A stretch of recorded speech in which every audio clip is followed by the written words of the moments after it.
G'day guys, welcome back to the Black Jersey. My name's Max and a big thank you to my patrons as per normal. Really appreciate your support as per normal. If you're new to this channel, make sure to subscribe to me, like this video and leave a comment at the end if you enjoy it. For today's video, I'm going to be discussing Eddie Jones's first Wallabies squad that's actually been named for matches and stuff. It's for the 2023 Rugby Championship. There's some very interesting calls. This includes James Slipper and Michael Hooper, the two most experienced players in the team, being named as co-captains. Clearly, Eddie Jones wants a very clear-cut ranking of everything, with Slipper, who was the captain last year, being a prop. He couldn't have the captain on for the full 80, Dave Rennie, and so Eddie Jones is fixing that by giving it back to Michael Hooper as well. Michael Hooper has played the most tests for Australia as captain. The team got named yesterday, so we're going to crack in, examine who Jones has selected, and see what kind of direction I guess this team is going to take. At hookers, you've got Matt Faisler, who is one of the top tacklers in Super Rugby for the Reds. He's uncapped, good to see him in there at 24 years old. Very good age for a debut as well. Dave Parecki, who's kind of the most experienced guy, I guess, though he's played fewer tests than Jordan Uelese, is going to be the go-to, I'd say. Though he's 30 years old with just 10 test caps right now, Parecki was the first choice for Dave Rennie last year, and with the revolving door of Uelese, Tolu Latu and Falau Fainga'a, well, I guess Parecki is solving that problem with just being the experienced player they can count on for the basics over a hooker. Uelese, I'd say, as he's played 15 tests, will continue to come off the bench for Parecki as part of Jones's side. Alan Ala-Alator is the first prop, 64 tests, no surprises. He's always been reliable in the scrum and stuff, so Jones clearly just wants a team that can get the set piece right, though it's been quite interesting to see he's only picked 5 guys over at prop. The next guy is Matt Gibbon, who's starting to really get into his prime, so good on him. Zane Nongor, 23 years old, born on 1st of January 2000. Man, going to be a young guy that's just getting in there for the experience and stuff, going to be a real future prospect, hopefully, based on his Super Rugby performances. Taniela Tupou, though, who's heading to the Rebels for next year, he didn't really take part for the Reds basically at all this season, and so hopefully selecting Tupou, who's a bit of a damaging ball runner off the bench, is going to be the right move. He is one of the highest paid players by Rugby Australia, so hopefully this is a gamble that's going to work out. Hopefully the injuries just kept him fresh ahead of the World Cup. As I said earlier, James Slipper, the most capped player in the team. No surprises to see him there as the captain. And then we go over to the locks. One of the biggest issues in the Dave Rennie era for the Wallabies was locks that were just soft. Hooker, as I said before, was a bit of a problem before, so Eddie Jones, 2 of the overseas-based players are indeed at lock. One of them I was surprised to see is Richie Arnold, who was kind of on the outer when Michael Cheika was head coach. So now at 32 years old, he's coming back home from Toulouse to get his first test cap.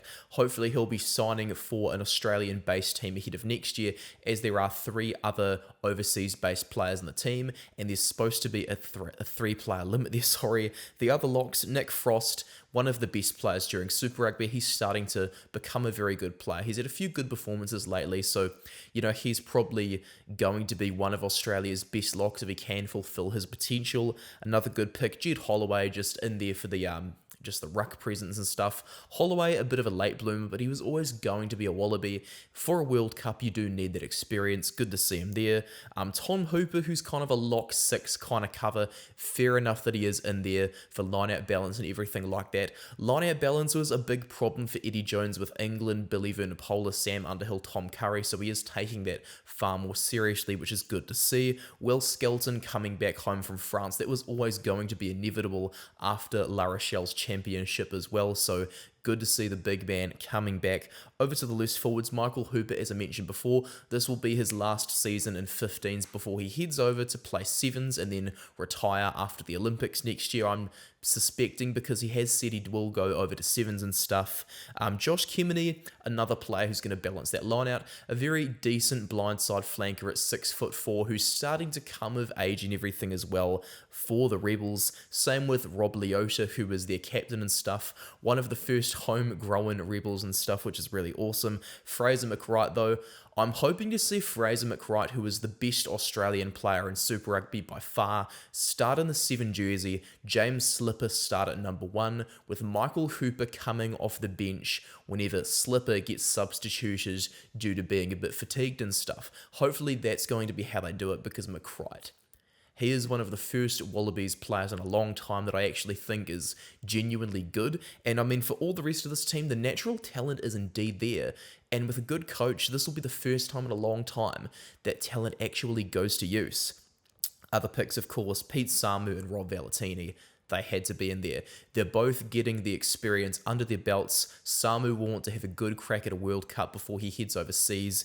And Rob Valetini is starting to get a bit more of a presence at the breakdown as well, which is really good. For the first time in a long time, he's been a bruising number 8 for them, but now that he's getting involved with the breakdown, I've been really happy to see that. Now discussing the backs, Ryan Lonergan finally gets a go. He's been on the radar for test selection for a long time, but hasn't actually got a cap, so nice to see they are finally fulfilling that potential of Lonergan's at 25 years old. Tate McDermott, the Reds captain at just 24 years old, well, he was always going to get picked. He has become that real impact player and everything, and I'm so happy to see Jake Gordon gone. They're not just wasting time that could be spent on the next generation. Nick White is the only halfback in his 30s, and that's fair enough. Nick White will definitely be in the leadership group. He's made all of his money overseas and stuff already, so he's signed for the Force for next year. He's going to be sticking around, and for the first few years of the Eddie Jones era, I think Nick White is going to be very crucial, though he does indeed annoy me a lot to watch because he's just one of those yappy halfbacks that we've all played a game with at some stage. The first 5s, though, these have been selected spot on. Quade Cooper is a real experienced player who was done a bit dirty by Brad Thorne. He was a bit of a hot and cold player in his youth, and now he's just wrapped all that flair up and become just a really wise, mature playmaking 10 in the latter years of his career. Though he did miss a fair portion of last year injured, he did finally come back from his Achilles injury for the Kintetsu Liners in Japan, so great to see him back, and perfectly done with his backups. Ben Donaldson, who has played at both 15 and at 10 for the Waratahs, he started to get a go under Dave Rennie last year, and it has been a spot-on selection because Donaldson can come off that bench, he can cover injuries at 10 and at 15. Carter Gordon as well, he's been picked over Noah Lolosio. Lolosio has fell into this pattern of being inconsistent, and after Jack Debrasini started over him for the knockout stages, well, Carter Gordon had to be the go. Gordon does have a bit of potential, let's just hope he can fulfill it and stuff. Midfield, though, I've got a big problem here. Who in this midfield can support Quade Cooper with the extra kicking, and who can support rallying the defenders? Len Ikitau with 26 caps at 24 years old, he could do this job, but Jones is going to have to do a lot of coaching to make Ikitau into this kind of player. He can read what's happening on opposition defenses pretty well already, but there are a lot of other areas in his game that Jones will definitely have to flesh out over the next few years, especially before the World Cup. Whether it's Lalakai Foketi or Isaiah Parisi joining him in the midfield, that's yet to be seen, but that'll be an interesting thing to do, especially considering I have seen Parisi covering the wing before. Gonna be interesting to see how that one goes. Over to the outside backs, Marika Koroibete is coming back from Japan. There's no surprises there.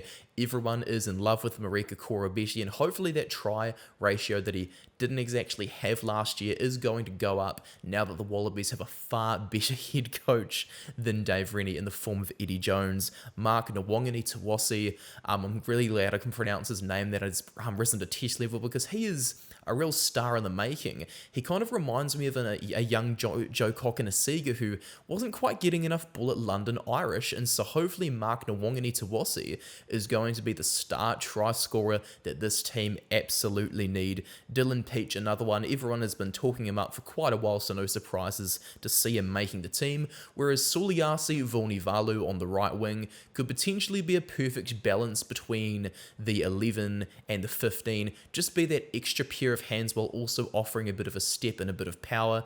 He's only played one test cap, but hopefully Vunivalu's potential can get fulfilled, as he's only 27, he's by no means a spent force, but he is starting to get to the age where you need to start deciding whether his conversion from league was worth it or not.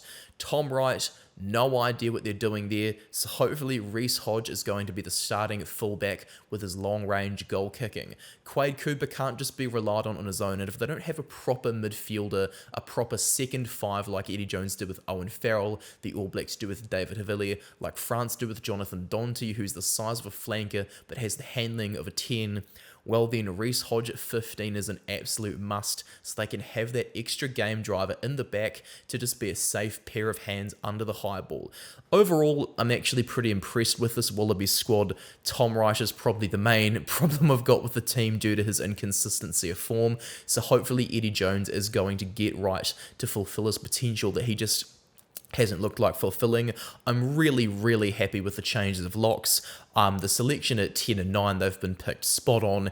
Eddie Jones, if anyone is going to rescue Rugby Australia from the absolute ridiculousness it has been in since the retirement of John Eales, well, Eddie Jones, coming back from a long hiatus, is going to be the man to solve all of these problems. I do wish the Wallabies good luck, because with the All Blacks having Ian Foster as head coach still, they've got a prime opportunity to break the Bledisloe Cup win streak that the All Blacks have.